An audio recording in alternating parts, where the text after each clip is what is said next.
Taong 2023, sa isang lumang apartment sa Caloocan, nakatira ang mag-anak ni Mang Ruel. Simple lang ang buhay nila. Ang bunso niyang anak, si Jacob, ay tahimik at mahilig maglaro sa bakanting lote sa likod ng gusali.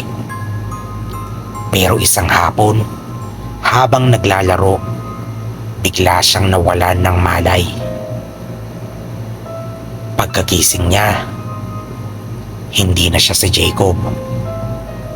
Lumalim ang boses niya at nagsasalita siya ng mga bagay na hindi dapat alam ng isang bata. Unang nilapitan ni Jacob ang kapitbahay nilang si Mang Ramon. Sabi niya, Tito Ramon, 3 araw ka na lang. Nagulat ang lahat. Pero ang mas nakakatakot, eksaktong sa 3 araw, natagpuan nilang wala ng buhay si Mang Ramon. Simula noon, kumalat ang takot sa buong apartment. Isa-isa, binibigkas ni Jacob ang kapalaran ng mga nakakasalubong niya.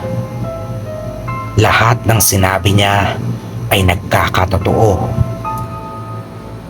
Pero hindi ito simpleng hula lang. Lahat ay tungkol sa kamatayan. Dinala siya ng mga magulang niya sa isang simbahan sa Malabon para ipadasal.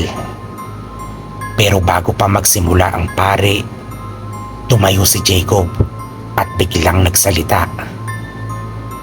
Malamig ang boses niya, parang hindi galing sa isang bata. Wala kayong magagawa. Akin na siya. At ako ang magdadala ng wakas. Biglang namatay ang mga ilaw sa simbahan. Naramdaman ng lahat ang malamig na hangin. At mula sa bibig ni Jacob, lumabas ang isang babala. Makinig kayo. Malapit nang dumating ang kadiliman. Lalamunin ng apoy ang kalangitan. At kayong lahat ay magiging akin.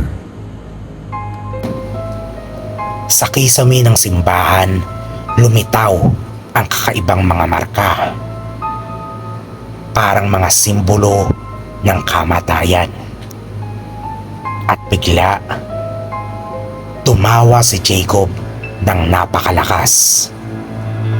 Isang halakhak na hindi mo maririnig sa isang bata, kundi sa isang nilalang mula sa impyerno. Kinabukasan, nawala si Jacob.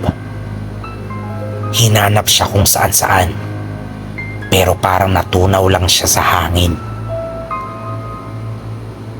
Mula noon, gabi-gabi, may naririnig ang mga tao sa hangin. Babalik ako. At sa pagbabalik ko, dala ko na ang wakas.